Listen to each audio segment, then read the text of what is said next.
Comentário do 10º capítulo da segunda epístola de Paulo aos Coríntios. Tendo dado demonstrações do seu afeto sincero pelos coríntios, nos capítulos anteriores, o apóstolo trataria deste 10º capítulo em diante, das questões ainda pendentes na igreja por causa de uns poucos rebeldes que insistiam em permanecerem na desobediência, resistindo ao ensino de Paulo, principalmente por darem ouvidos aos judaizantes aferrados à circuncisão, e que estavam pervertendo a fé de alguns, tentando-lhes convencer que Paulo não era obediente à lei de Moisés, e que se alguém desejasse ser salvo de fato deveria cumprir todos os mandamentos da lei, inclusive os civis e cerimoniais, de forma que vivesse não como viviam os gentios, mas com os mesmos costumes e tradições dos judeus. Além destes, deveria haver ainda alguns que insistiam em seu raciocínio conhecimento carnal que não havia nenhum mal em participar dos banquetes que eram oferecidos nos tempos pagãos a outros deuses, porque, afinal, segundo o modo de pensar deles, como o ídolo não é um Deus verdadeiro, então seria inócua a participação deles juntamente com os ímpios naqueles banquetes que ofereciam aos seus deuses. Então não era de se admirar que Paulo tivesse muitos opositores em Corinto, porque eles influenciavam a muitos na igreja a não se submeterem ao ensino do apóstolo, senão ao ensino pervertido deles, que deturpava o verdadeiro significado da graça do Evangelho. Paulo lhes havia falado com benignidade, e sempre se mostrou humilde entre eles, então a sua exortação não era motivada por qualquer tipo de amargura pessoal, senão por puro zelo e amor por eles, para que retornassem do erro para a verdade, assim como ela se encontra no Senhor. Ele não usaria da sua autoridade apostólica para lhes ordenar com arrogância o que era o seu dever, mas o faria com a mansidão e benignidade de Cristo, rogando em vez de ordenar. Verso 1. Entretanto, quando estivesse presente entre eles, desejava não se ver obrigado a usar com confiança da ousadia que talvez seria necessária ser usada com alguns que estavam abusando da sua paciência e longanimidade, julgando que ele andasse segundo a carne, isto é, vendo como mero homem, e assim sendo incapazes de ver que estava revestido do poder e autoridade de Deus para cumprir o seu apostolado. Apesar de estar no corpo, Paulo não lutava segundo a carne, mas com as armas poderosas de Deus, que não são carnais, mas espirituais, para destruir os principados e potestades das trevas. Versos 3 e 4.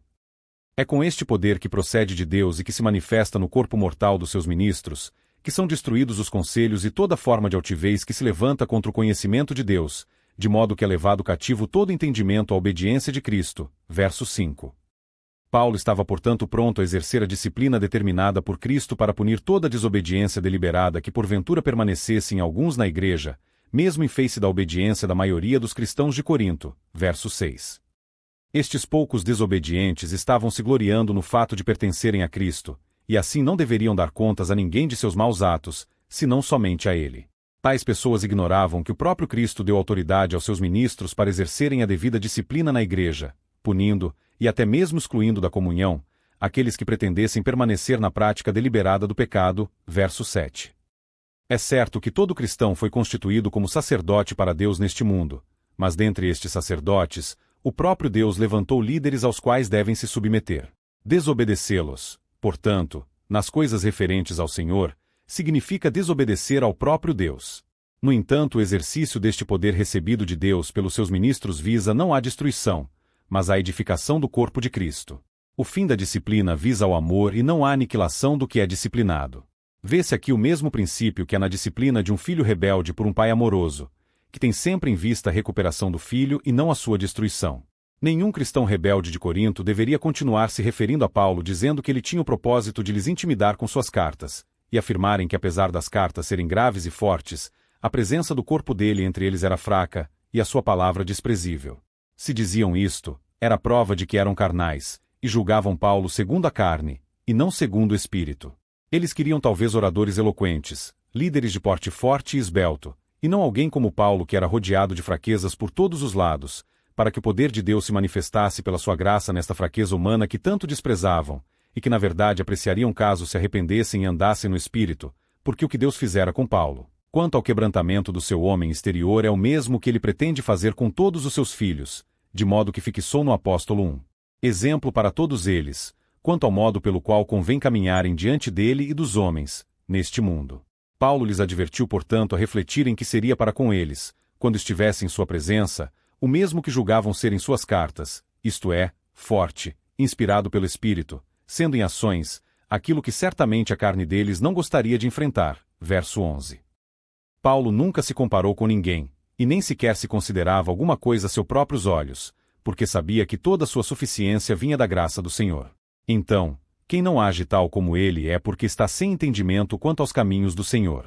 Aqueles falsos mestres nos quais estes coríntios rebeldes estavam se gloriando, estavam trabalhando em campo alheio, porque não haviam sido eles que levaram os coríntios ao conhecimento de Cristo Jesus, senão o apóstolo, inclusive estes que estavam agora se rebelando contra ele, e na verdade não apenas contra ele, mas contra a graça de Deus que fora concedida ao apóstolo e que operava eficazmente através dele, não como faziam os seus opositores, em campos alheios, mas fundando igrejas, onde o evangelho nunca antes havia sido pregado. Esta glória não poderia jamais ser furtada do apóstolo, por meio de argumentos, porque ele tinha a seu favor a realidade e o testemunho de Deus quanto ao trabalho que estava realizando. A propósito, foi o próprio Deus quem lhe havia conduzido até eles, e que lhe havia ordenado que permanecesse em Corinto porque tinha muito povo naquela cidade. Como poderiam, então, estarem estes coríntios se gloriando em outros que estavam procurando lhes afastar daquele que lhes havia conduzido ao conhecimento de Cristo? Eles não deveriam, portanto, se gloriar em homem algum, senão somente no Senhor. Verso 17. De forma que não é aprovado quem a si mesmo se louva, senão somente aquele a quem o Senhor louva, por ser obediente à sua vontade, tal como lhe era o apóstolo Paulo, a quem estavam desprezando, em favor de louvarem pessoas reprovadas aos olhos de Deus e que não haviam sido enviadas por ele a eles. Leitura do 10º capítulo da segunda epístola de Paulo aos Coríntios. Verso 1.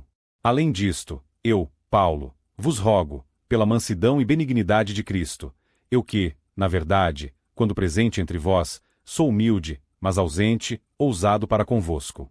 2 Rogo-vos, pois, que, quando estiver presente, não me vejo obrigado a usar com confiança da ousadia que espero ter com alguns, que nos julgam, como se andássemos segundo a carne. 3 Porque, andando na carne, não militamos segundo a carne. 4 Porque as armas da nossa milícia não são carnais, mas sim poderosas em Deus para a destruição das fortalezas. 5 Destruindo os conselhos, e toda altivez que se levanta contra o conhecimento de Deus, e levando cativo todo o entendimento à obediência de Cristo. 6 Estando prontos para punir toda a desobediência, quando for cumprida a vossa obediência. 7 Olhais para as coisas segundo a aparência. Se alguém confia de si mesmo que é de Cristo, pense outra vez isto consigo, que, assim como ele é de Cristo, também nós de Cristo somos. 8 Porque, ainda que eu me glorie mais alguma coisa do nosso poder, o qual o Senhor nos deu para edificação, e não para a vossa destruição, não me envergonharei. 9 Para que não pareça como se quisera intimidar-vos por cartas. 10 Porque as suas cartas, dizem, são graves e fortes, mas a presença do corpo é fraca, e a palavra desprezível. 11 Pense o tal isto, que, quais somos na palavra por cartas, estando ausentes, tais seremos também por obra, estando presentes. 12 Porque não ousamos classificar-nos, ou comparar-nos com alguns, que se louvam a si mesmos, mas estes que se medem a si mesmos, e se comparam consigo mesmos, estão sem entendimento. 13 Porém, não nos gloriaremos fora da medida, mas conforme a reta medida que Deus nos deu, para chegarmos até vós. 14 Porque não nos estendemos além do que convém, como se não houvéssemos de chegar até vós, pois já chegamos também até vós no Evangelho de Cristo. 15 Não nos gloriando fora da medida nos trabalhos alheios, antes tendo esperança de que, crescendo a vossa fé, seremos abundantemente engrandecidos entre vós, conforme a nossa regra. 16 Para anunciar o Evangelho nos lugares que estão além de vós e não em campo de outrem, para não nos gloriarmos no que estava já preparado. 17 Aquele, porém, que se glorie-se no Senhor.